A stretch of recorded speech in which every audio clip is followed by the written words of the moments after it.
Hello, I'm Tara Brabazon, and welcome to the Post 92, the two-body problem. Ooh, this is really interesting. This post comes via request from two friends of mine, TNT, who are married, who are partners, and they want me to explore, to look at what happens to the life, the professional life, the personal life of two married academics and how to make it work. And it's an interesting research literature to probe. There's an early article in the 1960s, there's an important article in 1973, but it's very difficult to build an argument because these studies are so disparate, they're nationally distinctive.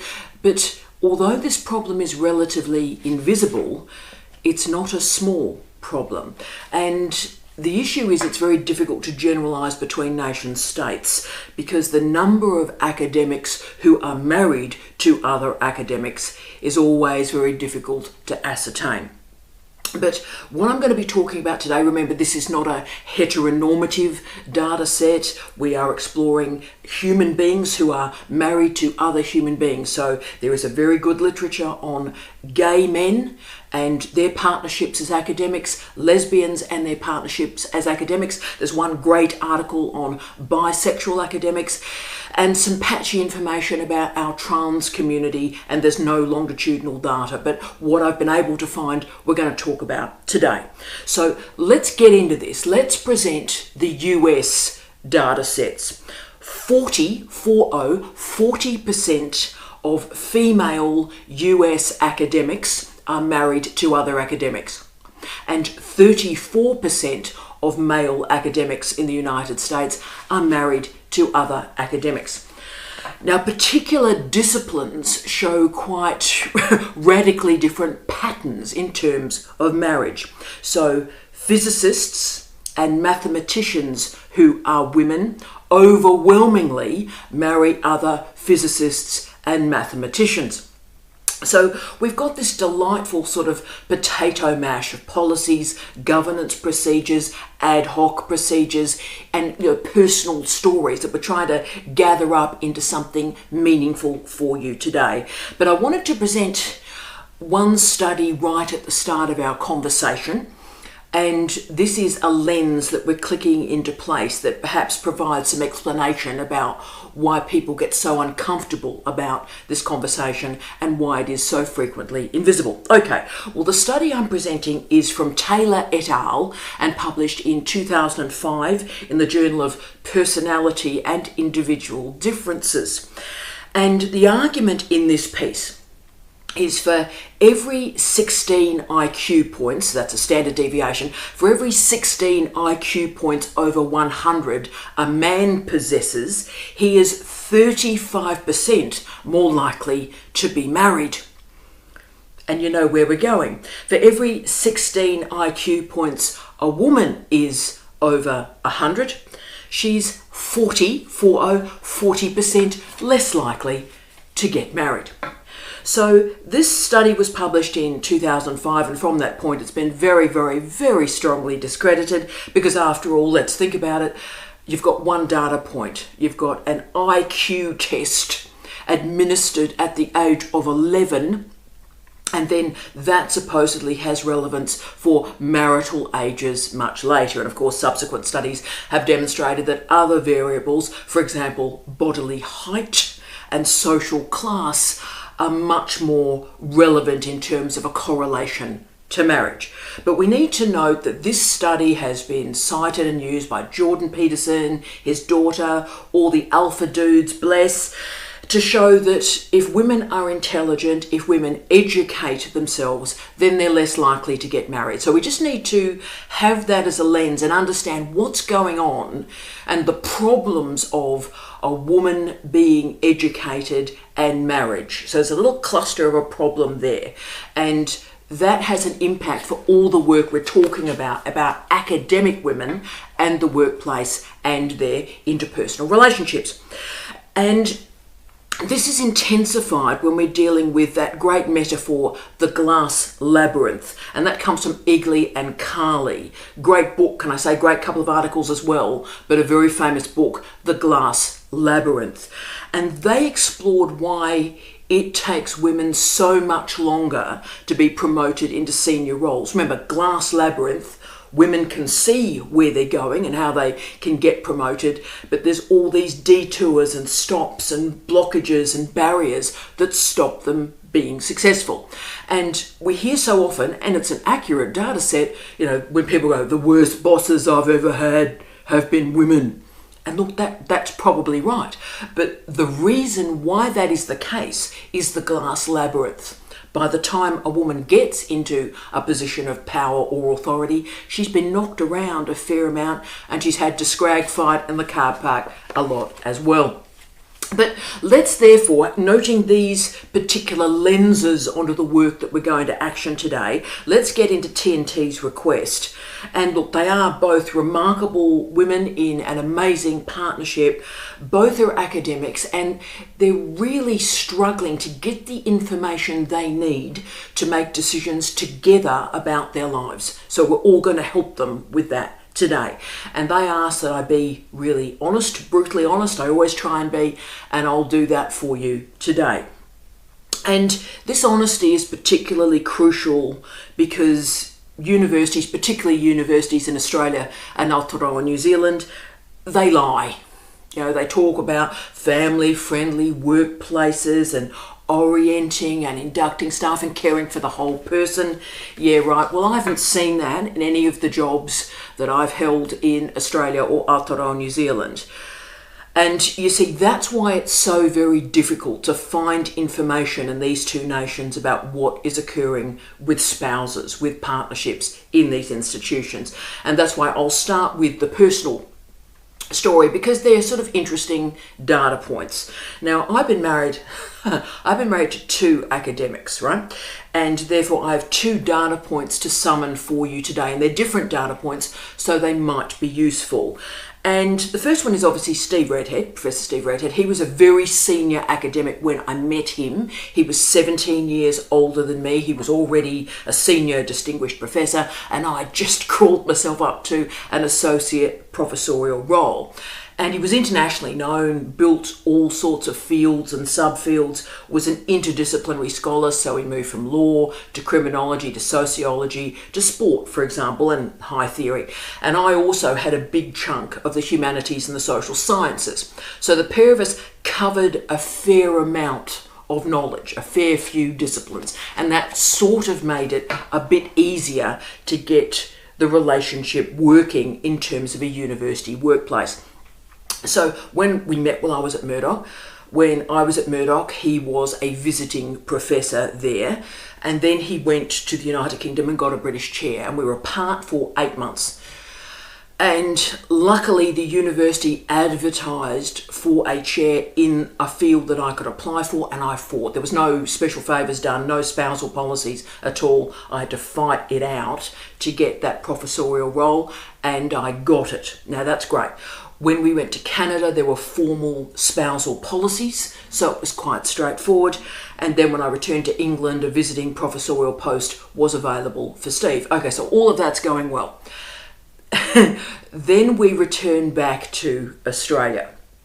Now, I'm a head of school in a regional Australian university, and a little 20% ad hoc research post, inverted commas post, was made available for Steve. But suddenly they sort of realised, because a lot goes wrong in regional universities and people leave, and they sort of realised suddenly that they had this very senior, very experienced person working at this regional university. And so he became known as the super sub. So when people would leave quickly or often do a dummy spit, he would fill in. So the jobs he held in a 3-year period were a sub-dean of graduate studies, an associate dean research, a head of School of Human Movement, and he was the professor of jurisprudence that built a law degree. So there was no law degree in this university, and he created it, and he took it through accreditation with the Council of Law Deans in Australia. Amazing. 3-year period. 2 weeks after he'd got that law degree through, the Vice-Chancellor sacked him.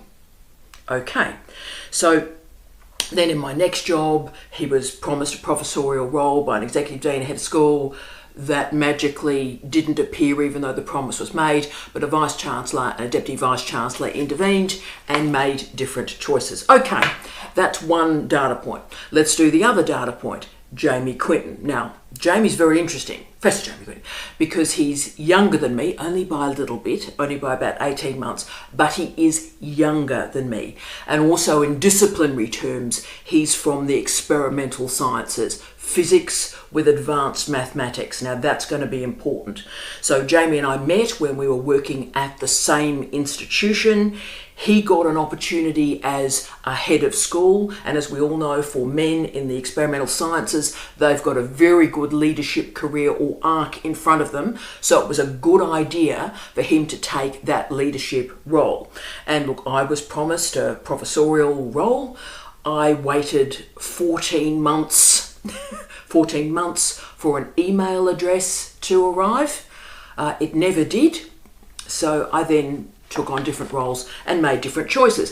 Now, in one of those roles, Jamie applied for a job so we could be together. And in fact, that job that he applied for was a demotion. So he actually was prepared to bring the job down a bit so we could be together. And this job had been advertised 3 times without ever getting a successful applicant. Now, although Jamie was better qualified than the people who were supposedly hiring him, they didn't make any appointments. So they went through 3 entire cycles to make an appointment for that job, and they never hired anybody. Okay, so at that point where that didn't occur, I resigned. So therefore we've got some interesting data sets to explore from these very straightforward personal stories. Nothing representative here, but they are the stories of 3 senior people with diverse disciplinary backgrounds having to manage diverse national and policy environments. And these are real people. Hello. These are real people with real stories. And that's sort of what TNT wanted, because no one is telling people, particularly our younger colleagues, what this is like, how you can put together a life and a role and a job so that people can make better decisions than I've done. Right. So that's why we spent a little bit of time doing that personal stuff. Let's now go to what the research literature is telling us. Now, a lot of this is sourced from the United States and Canada because they have had spousal policies through much of their history in the last 50, 60 years.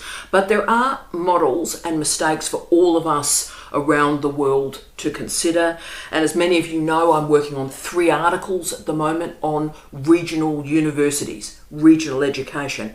And there are profound problems in existence now in our regional universities, including staffing, attrition, and churn. So let's learn from the strong examples around the world and the weaknesses to make this situation better.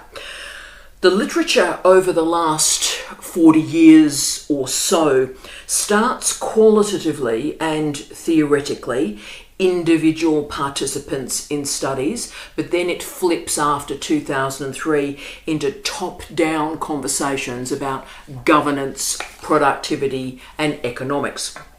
Now, the key book that signalled this pivot from the individual, the qual, to the top-down quant was published in 2003 by Lisa Wolfe-Wendell, Susan Toomby, and Suzanne Rice. And this great book was called The Two-Body Problem, Dual Career Couple Hiring Policies in Higher Education. Fascinating book, well constructed, very good research. But let's remember the date, because the date is 2003. And a lot has happened since 2003. But they started their book with a metaphor from physics. Quote, "As one body orbits the other, it tugs gravitationally on its partner, altering its original orbit. Then the second body does the same. In the end, there is this give and take of a dance as each body influences the other, changing the path. The bigger, more massive body moves the least, spending its time at the center of the dance. The smaller body has to careen all over the place, trying to find the right place to fit in this co-orbit. End of quote. I've quoted that in length because that's absolutely brilliant. So one body moves the least and the other body, and I love this word, careens about. And that metaphor is going to be incredibly important to our work. The two academics that are in an intimate relationship have to consider the other partner in every decision about a job. And to be frank with you, at least once a week, I receive an email from a colleague, invariably from Australia, that's in a bit of a difficult situation and trying to work out how to make this better for themselves and their partner. The trouble is, though, that those sorts of emails are important and I do the best I can, but it's still rendering the problem invisible. And the sacrifices that couples make can be absolutely catastrophic, because we're not dealing with a FIFO workforce. I'm very well aware we've got all sorts of humans on the planet that FIFO, fly in, fly out. They're in their job for a certain period and then they return home. The problem with academics is it's not FIFO, it's fee. It's fly in and then you're sort of stuck. And to give you one example of this, Steve and I, when Steve got his chair in the United Kingdom and I was scratching about trying to get there, we were apart for 8 months and Steve was so desperate to see me that he flew for 23 hours to spend Easter with me, 4 days, and then 23 hours flew back. So as you can see, this is the sort of reality of a life of living away from your partner for months. Now, obviously, the strengths of an academic partnership, and we'll just do personally, we'll do the institutional stuff in a sec, but the strengths of being married to another academic are profound because you've got shared research interests, there's that intellectual companionship, and also a deep understanding of what academic life is. This job is a 7-day-a-week 15 hours a day. This is a tough way of living, and at least 2 academics understand that way of living. So for an institution, a dual hire policy, that's often what it's called, a dual hire policy is a great policy. Not only are the best people hired when you've got a spousal policy, but they stay in the organisation. Now, in regional universities in particular, very poor appointment processes take place, and a person is hired without any attention to the spouse or the family. So what happens is an academic starts at a regional university, the family is miserable, and they bounce out in a year or 18 months. So this problem is increasing in frequency. So this problem is not going away. Why? What's changed? That great research question, what's changed? Well, what's changed is women have gained more PhDs in the last 20 years. And further, in Australia, Aotearoa, New Zealand, and in the United States, women now dominate doctoral programs. So this problem is only going to intensify. Also, as we talked about earlier, women in the sciences invariably marry other academics. So we're talking about, and I've got some great stats on this, so 80% of female mathematicians marry another academic, and 69% of female physicists marry other academics. Invariably they marry other mathematicians and physicists, but they marry other academics. So with all the stuff about women in STEM, you can see the problem. So Burke showed us that spousal employment is a significant factor for consideration for 20% of academic appointments and 20% of academic resignations. Through much of academic history, though, these have been ad hoc decisions. These have been atomised individual decisions. Individuals have sort of had to make it work. And so they've been invisible institutional concerns. You see, everything has been in favour of the hiring institution. Remember, we talked a lot about Marx's double freedom in our appointment series? Well, all the emphasis was on the first freedom. We only have our labour power to sell. But what happened though through this century, the turn of this century, is that research started to show what is happening if institutions don't put attention on these spousal matters. So, okay, it's great to talk about rights, great if it happens, but if institutions don't put attention to it, what occurs? Well, academics were obviously leaving for other jobs and therefore creating all the expenses involved in hiring again. But what's interesting is the universities that put some resources behind attention to dual career academics, what happened? They retained the academics. They also stayed for a long period of time and didn't go for pay increases. They were happy to be together and stay where they were stable. But also significantly, for these dual career hires, research productivity was boosted. Okay, so the research has shown increasingly that, and this is an important bit of data this, that married academics are more productive in their research. So if you've got a married academic couple, both their research careers are more productive when we compare it to single academics or a single academic married to a non-academic. Really interesting. And that's why, of course, the best universities in the world have spousal policies. And they do it not for social justice, or what they may do, they do it on economic grounds. That is, they can get the best staff, they stay, they're happier, they're more productive. So it's an economic argument why spousal policies exist. And in most cases through history, forget about the last 20 years, in most cases through history, it was the male hire. So the University of Illinois has a long history of these spousal appointments. And at the University of Illinois, the primary hire, that's what it's called, the primary hire was male. That is 77% of cases, the male was the main hire as an academic.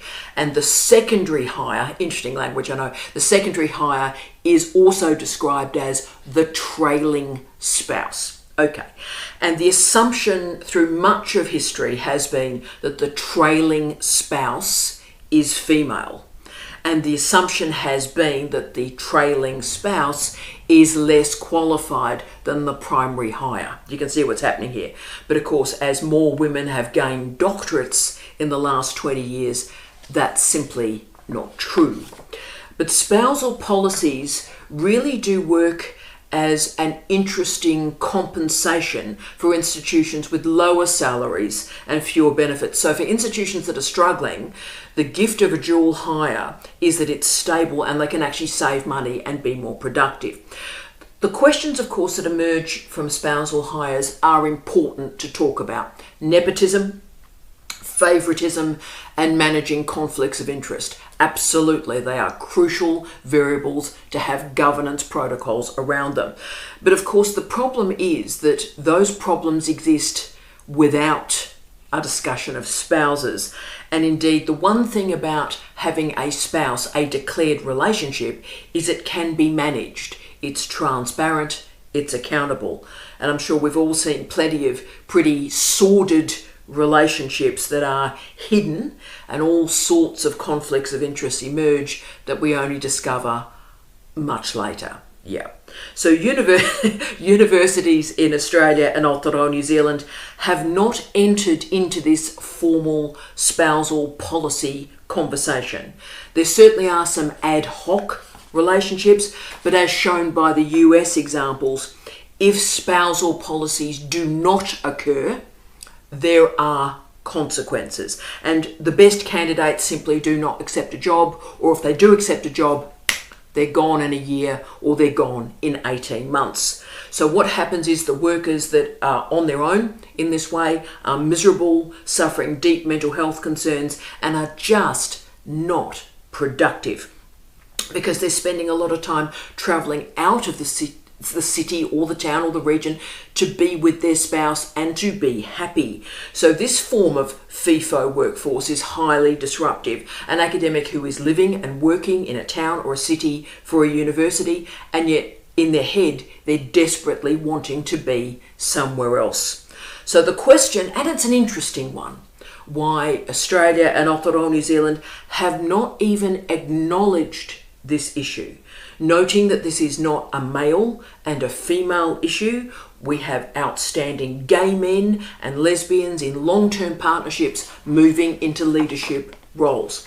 And one of the reasons, and of course we see this in the leadership of our universities in Australia and Aotearoa New Zealand, is that our institutions are incredibly old-fashioned. They're applying almost 1950s rendering of what a marriage is. So academics are single men, independent men, so Newman's idea of the university, or there are a married academic man with a wife who is taking care of children and the household and the rest of the academic man's life. So you'll notice, and of course I'm doing a lot of work on Vice-Chancellors and Deputy Vice-Chancellors at the moment. I have now for about 10 years. And what's really interesting is that the Vice-Chancellors and the Deputy Vice-Chancellors and Provosts very rarely discuss their spouses. Their spouses are invisible. Their marriage is invisible. Now, isn't that interesting? Because you see, through leadership, that's modelling a particular way of being an academic. But you see, it's also rendering invisible what is 20 or indeed 30% of an academic workforce that is a partnered workforce. So while spousal policies may be critiqued, and I absolutely acknowledge those critiques, it's important to remember that the people who are in senior roles in our universities today, right now, they didn't get it through meritocratic pulling themselves up by their bootstrap. Remember how patronage operates in our universities, that people who went to particular universities hire other people who went to particular universities, right? So a patronage model exists still in leadership in our universities. So what's happened through a patronage model is that partners, often wives, simply fit in. Okay, so this is where we have to decide, all of us, for the Gen X academics that are remaining, for the generations that follow us. Should institutions address this dual academic career issue? Noting that unlike 20 years ago, you see, 20 years ago, it was very much about the senior man who had a young wife who he had met, who was his PhD student or his postdoc, okay? And so it very much was the trailing spouse, and she was much more junior. But that's not the case anymore. And remember, we've got these incredible lesbian and gay men who are really transforming our universities. Now, many of you know I've been studying for 5 years, lesbians in leadership, lesbians and leadership, doing it for many reasons. One is to critique the heteronormativity that exists in the leadership literature. But what we're seeing is that the universities that are not supporting academic spouses are losing staff. This is a study from Stanford University that stated, quote, "More and more academic couples are simply voting with their feet," end of quote. So women are actively refusing job offers if their spouse is not included in the package. And also, that's been my personal experience. When Steve was sacked by the Vice-Chancellor, I got another job and was out of there 6 weeks later. When Jamie was messed about in that job application process, I got another job and was out of there 6 weeks later. And what's interesting is that both those institutions were really surprised when I resigned, and yet I actually behaved like every other academic woman behaves when their spouse gets mucked about. They don't stay. So I absolutely understand the critique that, academics are not special, we're just workers like everybody else, why should we be treated differently from any other profession? And I understand that, I acknowledge that argument. But the answer is, to be frank, that academics do hold a specific specialism. And if we are working particularly in a regional city, there aren't a lot of options for that specialism. And can I say it's also a waste in a regional city of multiple degrees and teaching and research competencies. So let's get into it. The research is now showing what happens if the two-body problem is not discussed, is not managed. What occurs? Now, this comes from Monahan's research in 2024. What happens? 4 things. Academics simply refuse a job if their spouse receives no support, so they just go, no, I'm not doing it. Secondly, academics arrive, but they leave the job quickly because their spouse receives no support. The third option is one person's life and career is parked or sacrificed for the other human. And the fourth option is the spouse and the family live separately. So they run 2 completely separate households. So even in 2024, Monahan still confirmed that it is the woman's career that suffers if there's no support for academic couples. So women suffer more than men.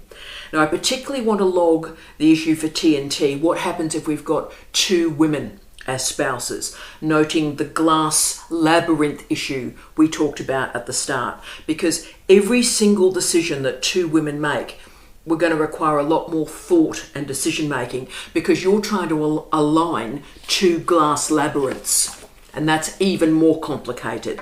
But at least you know. And really, that's what today is about. If I can offer any advice to all the academic couples out there, as someone old, close to death, and has really suffered because of the problems in this area, my advice to you would be, please, make a decision to live in second tier or global cities. So what I mean is, second tier cities like Manchester, Brighton, Osaka, Brisbane, Perth. And the reason you're living in those cities is they have 4 or 5 or 6 universities. So you've got a little bit more flexibility there. And of course, the global cities, the New Yorks, the Tokyos, the Londons, the Sydneys, have 10, 15, 20 higher education institutions. So you really have to live in second tier or global cities if you're interested in creating that integrated spousal option. So what this lack of spousal policy means, sadly, is that regional universities are simply too risky. Without a clear policy in place for spouses, they're just too risky to work there. And it breaks my heart. My commitment to regional universities. It's terribly sad that I'm saying that. But what happens, and what the research shows for decades now, is one member of the relationship gets a job in a regional university, nothing is available for the partner, the children have limited educational and health options, everybody is miserable, and there is an employment bounce. Now, I'm doing work at the moment on Australia's University Accord that was released last year, and there are 489 mentions of region, regions, or regional in that document. And there is, through that mention, a laundry list of everything that's going wrong in our regional universities. But the weird thing is, and it's unmentioned in the Accord document, one decision by our regional universities to have spousal policies would solve almost all the challenges listed in the Accord. So remember, what are the challenges listed? Staff churn, a lack of attraction of international students because big name scholars are not in regional universities, skill shortages for the regions, and enhancing local communities around universities. Now, I absolutely agree. We've had a wonderful new bit of research emerging through Joshua Kim. I have enormous respect for this work. And he's trying to offer a different way of thinking about these dual academic careers. And he argues that now an academic job is so big, the single academic job is so difficult, really 2 people have to do it anyway. So the dual couple really decide, right, well, one person will be in the job, but 2 people are needed to do that job. And look, I understand that, and I think Joshua's probably right. But the problem is, as we know, is that it's women's careers that will suffer because men continue to dominate the science, academic jobs, but also the senior roles. And I understand why that happens, because it's easier to impose metrics of success in the sciences. What does a successful research career look like in the humanities? Great question, no clear metric answer. So Torrin Monaghan and Jill Fisher argued again in 2024 that we now have 30% of academics, not 20%, 30% of academics who are partnered, married to other academics. And they show that, again, it is just women's career that is postponed and marginalised. So we just need to acknowledge this as a truth. And as Anne-Marie Cano described it, quote, "I felt like a second-class citizen for those first few years," end of quote. So whether our metrics are recruitment success, retention success, academic productivity, or diversity, spousal policies benefit a university, particularly a marginalised regional university. And look, some of this may not even involve a salary. It's just about some human being being decent and kind and organising visiting professorial posts or adjunct posts, getting that functioning for another human being. And so we finish, as we started, with that weird alpha research, that research that creates all these problems between women, IQ, education and marriage. And it is important, as I look at you all, that we all support and care for our young women academics, and particularly for our lesbian partnerships. Realise that you're going to have to coordinate these decisions. And a lot's going to go wrong, and you will suffer if things go wrong. So we all need to support you. And that's why we need good policy. So that's not about individuals making a good decision or a bad decision, but they are supported by a governance infrastructure. So if those small regional universities are to survive, then what we require are ethical, transparent and public policies that validate the dual career academic couple, which is now 30% of the academic workforce. So we all need to sort of have a cup of coffee and have a think about this. Think about why an issue that impacts 1/3 of the workforce is ignored and marginalised. And we therefore have to consider what information this gives us, what knowledge this gives us about the heterosexual men in leadership in our universities and what they think about academic women. I wish you love, light and peace. Tea out.